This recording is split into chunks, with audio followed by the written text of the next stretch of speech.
tier list. E essa tier list tá acontecendo na live do YouTube, porque agora as tier lists são todas no YouTube, vocês estão sabendo? Então vem pro YouTube, seja membro aqui do canal, inclusive, para ter acesso a todas as lives que ficam disponíveis somente para membros. Então seja membro aqui embaixo. Hoje, a nossa tier list é a tier list de Harry Potter. Vocês pediram pra mim, pra que eu fizesse uma tier list ranqueando os filmes do Harry Potter lá no Instagram. Nas perguntas lá no Instagram vocês me pediram isso.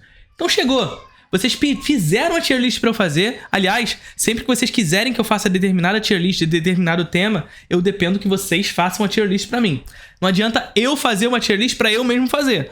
Perde a graça. Então dependo de vocês fazerem a tier list e jogar lá no meu Discord, tá bom? Joga lá no meu Discord. Lá tem uma aba indicações de react. Faz a tier list pra mim, manda pra mim e tá tudo certo. Tudo gostosinho, a gente faz aqui. Filmes do Harry Potter, live Felipe Leão. Agora, uma coisa é certa, vocês nunca acertam meu nome, pelo amor de Deus. Não é 2 L's, é 2 P, pelo amor de Deus, gente. 1 L, 2 P's. Vamos combinar? P-H-I-L-I-P-P-E. Vamos combinar assim? Vamos combinar? Vamos combinar uma outra coisa também aqui? Vamos fazer uma introdução ao cinema? O curso de cinema contínuo mais charmoso do Brasil. Ao assinar, você tem 1 ano de acesso à plataforma com todas as aulas lá disponíveis. Quantas aulas, Felipe? Agora em fevereiro tem 23 aulas. 23 aulas. O quê? Que aulas que tem lá? Contra-interpretação, obra de arte na era da sua reprodutibilidade técnica, cinema clássico, cinema moderno, cinema pós-moderno, cinema e a reprodução capitalista do espaço, cinema como espelho, cinema como olhar, cinema como corpo, neorrealismo italiano. Vai ter aula em março sobre cinema novo e a estética da fome, cinema novo e a ditadura militar. Vai ter aula sobre Christian Petzold.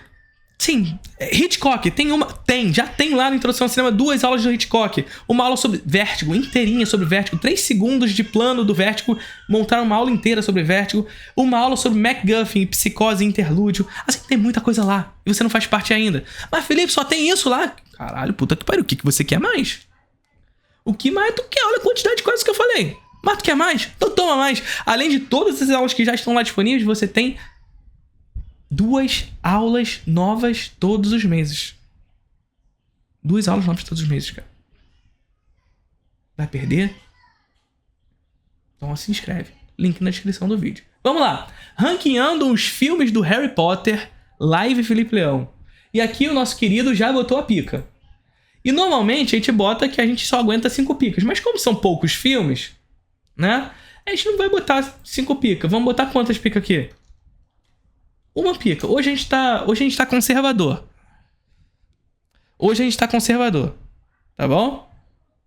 A Raíssa tá falando aqui. Depois de Vértigo, todas as aulas são sobre Vértigo. Perfeito. Raíssa sabe como é, que a Raíssa foi... A Raíssa é raiz. Que ela fez parte do Clube do Leão, meu antigo curso. E a gente sabe, depois da aula de Vértigo, tudo é Vértigo. E eu te garanto, depois dessa aula de Vértigo no Introdução ao Cinema, você nunca mais vai enxergar cinema de outra forma. Da mesma forma. Falei errado, inclusive. Você nunca mais vai enxergar cinema da mesma forma. Te garanto que essa aula vai fazer isso com você. Tá bom? Então vamos lá. 1 pica. E o cidadão aqui resolveu que ele decidiria qual era a última classe, né? Que era O Segredo de Dumbledore, seria o pior filme. Ele acha que ele decide por nós. Ele acha que decide por nós, ele acha. Ele acha. Mas ele tá certo, né? Puta que pariu, que filme ruim. E esse filme aqui... Animais Fantásticos e os Crimes de Grindelwald é um filme... Não é os Crimes de Grindelwald, mas ele não botou aqui. Ele botou aqui os Crimes de Grindelwald. Aqui, Os Segredos de Dumbledore, é esse. Os Crimes de Grindelwald também é ruim, mas Os Segredos de Dumbledore é pior. Cara, esse aqui é aquele típico filme contemporâneo que esquece que existe cor no mundo. Ele esquece que existe cor no mundo. Sabe? Então tudo é muito cinza. O início do filme é assim. O início do filme é aquele negócio meio sombrio, com animais fantásticos. Existe uma parada assim, o vilão vai pegar um animal fantástico porque ele quer aquele animal pra isso, pra aquilo outro. E tudo é meio cinza, meio preto, assim. Cara, faz filme preto e branco ou faz filme em cor, caceta. Tem cor, aproveita a cor. Sabe? Então assim... Além de ser um filme super apressado, chato, incongruente, assim, com a parada toda. Incongruente. E assim, eu só vou deixar um filme aqui, tá? Só vou deixar o Segredo de Dumbledore aqui. Mas... vamos lá. O Segredo de Grindelwald, os Crimes de Grindelwald, melhor dizendo, vai ficar em medíocre. E o primeiro Animais Fantásticos e Onde Habitam vai ficar em medíocre também, mas melhor do que o Crimes de Grindelwald. Então assim, a escala é essa. O filme foi piorando. O filme foi piorando. A saga foi piorando conforme foi avançando, tá? Agora, a saga de verdade. E assim, a primeira coisa que eu preciso dizer pra vocês aqui é o seguinte. A saga Harry Potter, nos cinemas, é melhor do que os livros. Que isso, Felipe? Que absurdo! E, os filmes, eles não são fiéis ao livro. Foda-se. Eu tô indo assistir o filme, não a ler o livro. Ler o livro eu leio em casa. Eu tô indo ver o filme. E os filmes são melhores que os livros. Ponto. Já disse pra vocês, narrativa é o processo de contar uma história. Como contar uma história? Percebe? Então, a questão aqui não é sobre o que está sendo contado e, portanto, a fidelidade com o filme, com o livro e tudo mais. Mas como se conta. E os filmes contam muito bem. E eu digo pra vocês, é uma saga muito boa. Claro que tem altos e baixos. É uma saga muito boa e injustiçada. Porque a galera caiu muito nessa lógica de que, enfim... os livros são muito melhores. Tudo mais. Senhor dos Anéis não sofreu com esse processo. Eu sei que o Vitor Russo tá aqui no chat. Vitor Russo vai ficar espumando com isso. O Senhor dos Anéis não sofreu com esse processo. Eu não tô falando que o Senhor dos Anéis é ruim não, tá bom? Mas existe um distanciamento temporal com os livros que fazem com que as pessoas não enxerguem o filme de acordo com sua fidelidade. Harry Potter é uma saga lançada temporalmente muito próxima. Tá ligado? O que faz com que haja um pouco desse problema. Mas a saga Harry Potter é muito boa. E eu, Felipe, prefiro a saga Harry Potter do que a saga Senhor dos Anéis. E o Felipe, prefiro a saga Harry Potter, a saga Senhor dos Anéis. Ah, qual é melhor, Felipe? Harry Potter. Que absurdo! O Senhor dos Anéis ganhou sei lá quantos mil Oscars. Tu acha que eu tô me preocupando com Oscar, cara? Realmente, assim... olha pra minha cara. Tu acha que eu tô me preocupando com quantos Oscars o filme ganhou? E assim, eu não tô falando que é ruim não, tá? Pelo amor de Deus. Não estou falando que Senhor dos Anéis é ruim, tá? Não é porque eu falei que eu gosto mais de Harry Potter que eu acho Senhor dos Anéis pior. Que eu acho Senhor dos Anéis ruim, melhor dizendo. Acho pior, mas não acho ruim. Só isso. Só isso. Tá bom? Então tá bom, vamos lá. Vamos começar aqui a nossa brincadeira. E nossa brincadeira tem uma pica. Maravilhoso e bom. Vamos. Vamos do pior pro melhor. E eu vou pegar aqui Prisioneiro de Azkaban. Mentira. Ai, vocês... eu tenho certeza que se eu pegasse Prisioneiro de Azkaban e botasse aqui, assim, ó... se eu botasse no bom, já ia dar ruim. Tenho certeza. Porque eu tenho certeza que esse aqui é o queridinho da galera. Eu tenho certeza que o Prisioneiro de Azkaban é o queridinho da galera. Mas vamos. O pior filme de Harry Potter é esse aqui. Da saga Harry Potter. É A Ordem da Fênix, que é medíocre. É um filme bem medíocrezinho. É o primeiro filme do David Yates na saga. E assim, eu sempre digo que o David Yates, ele deu um rumo pra saga muito interessante, inclusive. E quando eu digo isso, eu não tô dizendo que os autores anteriores, diretores que assumiram o projeto anteriormente, não fizeram bons trabalhos também, tá? Eu acho que o trabalho do Chris Columbus, por exemplo, nos dois primeiros filmes, foram fundamentais. Foram fundamentais. Por quê? Porque são dois filmes que constroem a ideia de fantasia e tudo mais. Foi necessário um diretor como Chris Columbus que entende esse processo de construir a ideia da mágica, da magia em torno de ser um bruxo, de estar indo pra Hogwarts e tudo mais. Então os dois filmes foram fundamentais na mão do Chris Columbus. O Cuarón fez uma boa transição. O David Yates, quando assume no quinto filme, ele assume começando a dar um projeto que começa a descambar pra perda da magia. Harry Potter começa cada vez mais se distanciar de Hogwarts. E ao se distanciar de Hogwarts, distanciar da magia. E esse que é o grande barato. O David Yates conseguiu compreender isso. Mas no primeiro filme, não rolou. E olha que era um filme com um potencial dramático muito foda. Pô, é a morte do Sirius e tudo mais. Então era um filme com um potencial dramático muito foda. Pô, é um menino órfão que vai perder mais um pai, entre aspas, né? Então tinha um potencial dramático muito forte que não foi explorado. O grande barato do Ordem da Fênix vai ser a luta final do Dumbledore e do Voldemort. O filme inteiro serve pra gente ver a cena final. Só. É pra construir aquela cena final. Vamos. Depois de Harry Potter 5, qual vai ser o próximo? E aí, eu vou dizer que o próximo é Harry Potter e a Pedra Filosofal. Bom filme. Tá? Bom filme. Aqui a gente precisa fazer uma parada.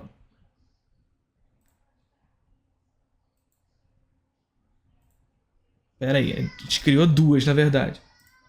Pronto. A gente cria um novo aqui de ótimo.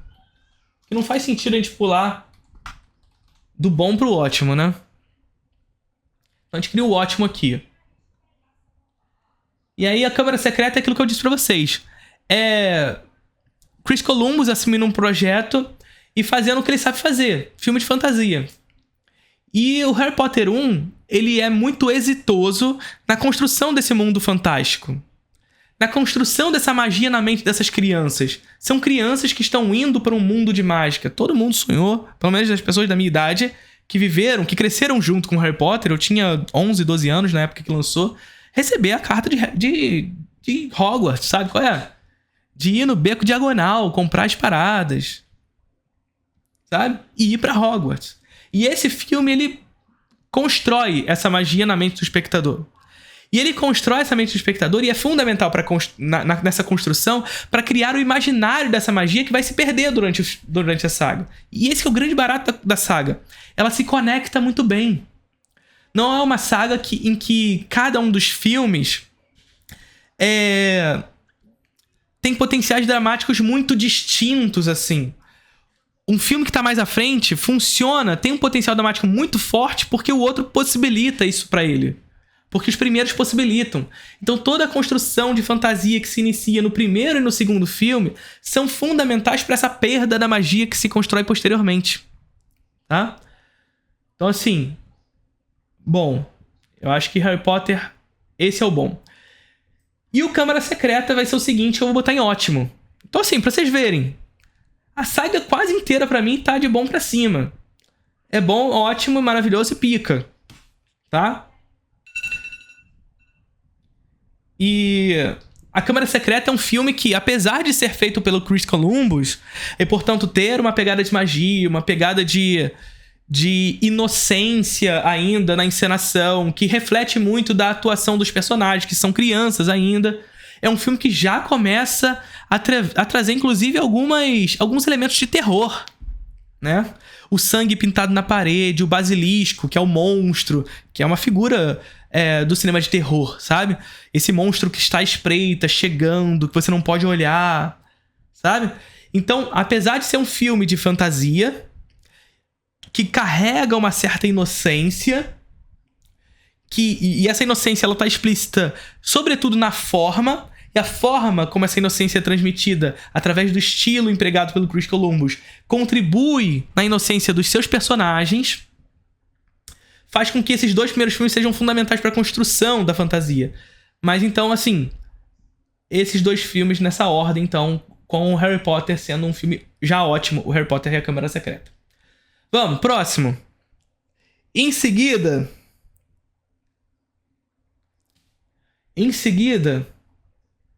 Cálice de Fogo. E Cálice de Fogo também é ótimo, mas à frente da Câmara Secreta. E Cálice de Fogo é talvez o filme mais injustiçado na saga. Talvez seja o filme mais injustiçado da saga, porque muita gente classifica ele como ruim. E muito dessa classificação do Cálice de Fogo como ruim vem dessa visão do filme para com o livro, da fidelidade. Porque o livro de Harry Potter, do Cálice de Fogo, ele é muito mais detalhado. Existe um grau de detalhamento muito forte no Cálice de Fogo, no livro do Cálice de Fogo. Pelo qual o filme não faz. O filme, ele se apressa um pouco mais. Quando eu falo apressar aqui, não é necessariamente algo ruim. Mas ele pula algumas coisas para funcionar enquanto cinema. E funciona melhor. Funciona melhor. E Cálice de Fogo é um filme que... E aqui que tá o grande barato desse filme. Por isso que esse filme funciona muito bem. Porque esse aqui é o filme que faz a transição da fantasia pra ausência dela. Do mundo da magia pro afastamento do mundo da magia. Da magia da cor para as sombras. Nessa cena, nesse filme, nós estamos falando de um filme que vai discutir justamente o Torneio Triburos. Então, um ambiente de festas, né? Então, um ambiente de celebração, de campeonato, de disputas. Então, assim, existe um grau de fantasia que se constrói na mente do espectador, inclusive, que tá constantemente torcendo pelos seus personagens principais no torneio. Apresentando um personagem que se coloca, enquanto construção narrativa, inclusive, como carismático. Um personagem que a gente não quer perder, que é o Cedrico. Que naquele momento, e aí isso contribui muito também pro mal olhado, digamos assim, para Harry Potter e o Cálice de Fogo, naquele momento estava muito vinculado ao Crepúsculo, né? Hoje a gente vê o grande ator que ele é, o Robert Pattinson, né? Talvez um dos maiores atores contemporâneos de Hollywood. Talvez não, é um dos grandes atores contemporâneos de Hollywood. Mas que naquele momento estava muito preso àquele personagem e que carregou um pouco desse peso também, que levou um pouco Harry Potter para baixo. Mas é um filme que faz essa transição desse mundo de fantasia, de celebração, de festa, de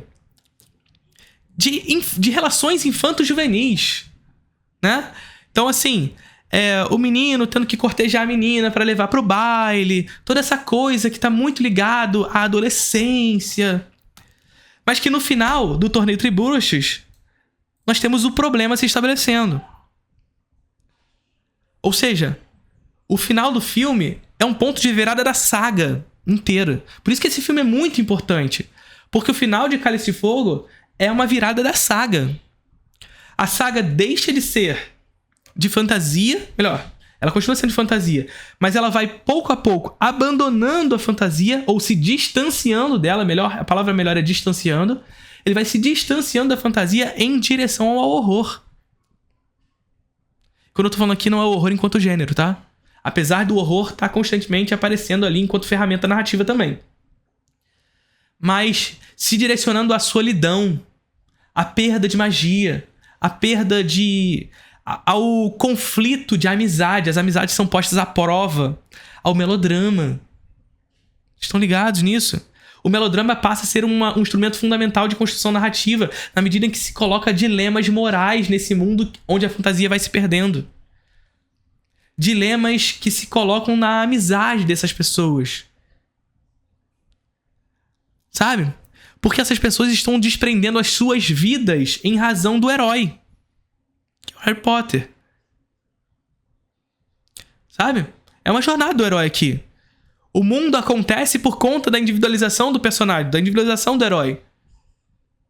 E todo mundo reage para salvar o herói. E o dilema moral se constrói nesse lugar. As amizades são postas à prova. Traição, vingança. A partir desse momento começa a ser uma tônica dos filmes, né? Em seguida de Câmara Secreta. Câmara Secreta não. De Cálice de Fogo. Eu vou ficar com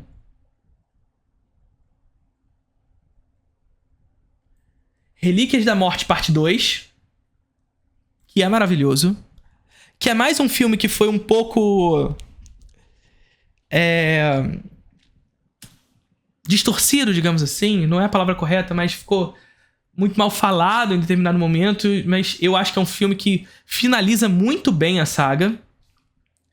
É um filme que finaliza muito bem a saga. Que continua explorando o mundo de perda de fantasias e tudo mais. Mas que consegue resolver esse problema. Seguido de Enigma do Príncipe. Opa, Enigma do Príncipe é aqui. E aqui, na verdade, eu acho que não é a Cálice de Fogo. É o Enigma do Príncipe que é o mais...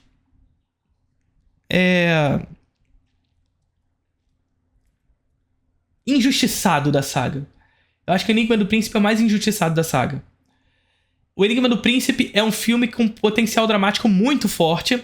É um filme que consolida a lógica do David Yates em direção a esse mundo mais sombrio e, portanto, de ausência das cores, das magias dos filmes do Chris Columbus, né? E é um filme da morte do Dumbledore. E assim, é claro, a morte do Dumbledore. No 5 também tem a morte do Sirius. Não, mas a morte do Dumbledore, narrativamente falando, constrói esse potencial dramático pro filme.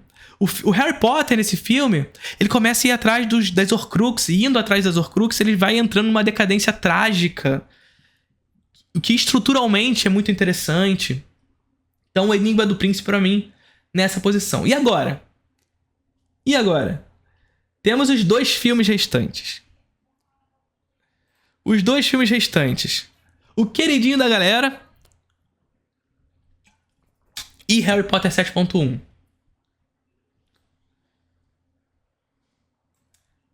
O Prisioneiro de Azkaban, maravilhoso. Segundo melhor filme da saga. Prisioneiro de Azkaban é um filme que ainda... É um filme que tá meio ali na interseção. Ele não é nem ele não é nem o ponto de virada, como é o Cálice de Fogo.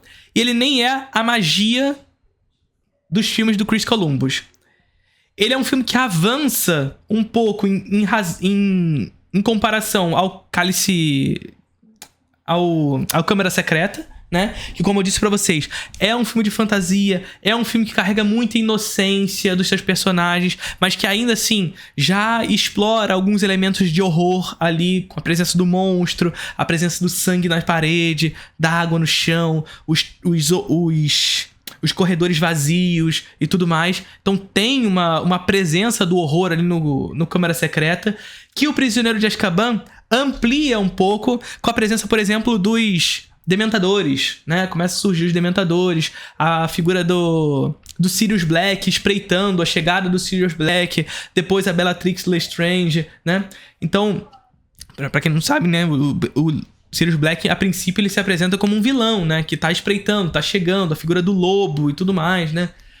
Então, é um filme que continua explorando a lógica do horror, o lobisomem, né? Enfim, continua explorando o horror, mas ainda permanece sob a lógica da fantasia, sobretudo pela questão do vira-tempo, né? Então esse negócio de viagem no tempo faz com que a gente ainda se conecte com a fantasia. O que é muito interessante, essa construção dialética que o Cuarón consegue construir da inocência com a necessidade de crescer, de amadurecer.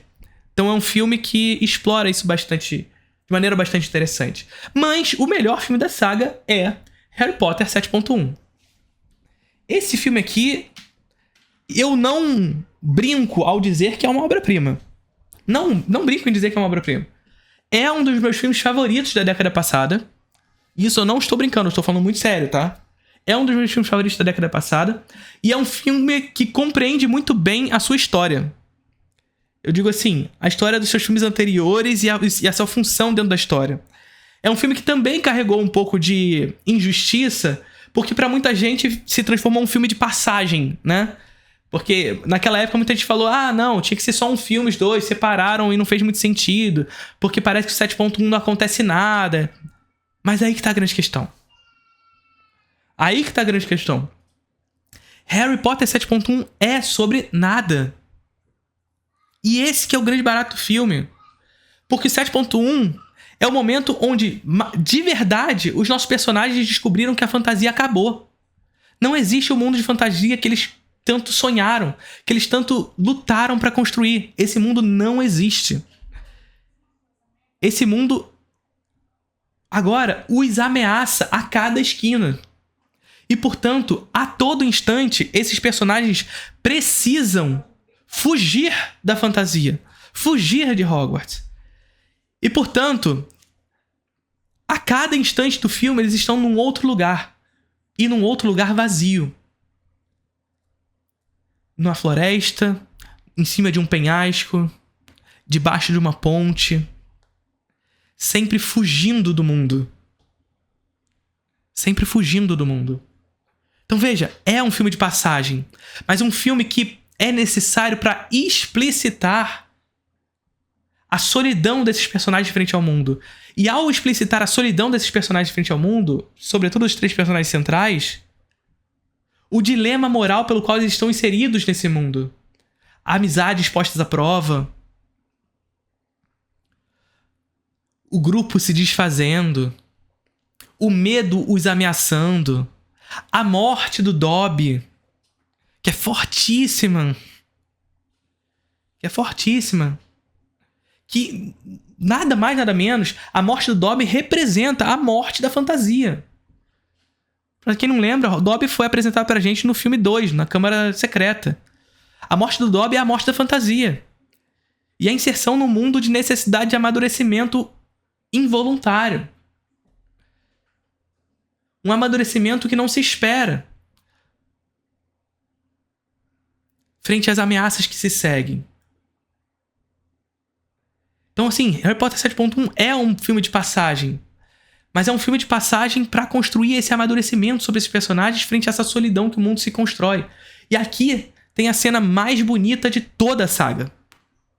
Que é a cena da dança do Harry com a Hermione. A cena do Harry dançando com a Hermione é uma coisa de louco. A cena do Dobby morrendo é linda. É linda. Mas a cena do Harry dançando com a Hermione é uma loucura. Porque ela justamente explicita esse dilema moral que esses personagens estão vivendo. A necessidade de amadurecer frente a esse mundo, e mais do que isso, a tentativa de enxergar momentos de felicidade nesse mundo sem magia. Olha aí, olha o peso dessa cena. É a tentativa daqueles 2 personagens, Harry e Hermione, de enxergar um tanto de magia e felicidade num mundo que os joga à depressão. Aos penhascos, às florestas, a estar debaixo das pontes. Essa cena é muito linda. E só essa cena já mereceria esse lugar para Harry Potter 7.1. Mas para além disso, é um filme que consolida... Aqui que tá a grande questão. É um filme que consolida a perda da magia iniciada lá nos filmes do Chris Columbus. É onde os nossos personagens são postos à prova, finalmente, do que é a presença do mal. E o que o mal causa na vida deles. Enquanto dilema moral, melodramático, e que não há mais volta. É vencer a guerra ou morrer. E mais do que isso, tudo para salvar o herói. E, claro, o herói é a individualização, portanto, a materialização do problema do mundo. Isso é melodrama. E sabe onde tem aula sobre melodrama? Na Introdução ao Cinema. Link na descrição do vídeo.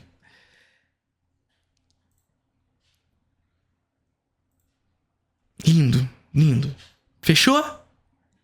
Essa é a tier list definitiva de Harry Potter. Pode tirar print, jogar no Twitter. Olha lá que absurdo, ele não botou Prisioneiro de Azkaban em primeiro. O Prisioneiro de Azkaban é maravilhoso, eu adoro também. E assim, se eu pudesse botar mais uma pica, eu colocaria Azkaban em cima. Mas só cabe uma pica, só aguenta uma nesse. Eram poucos filmes, então hoje a gente tava conservador.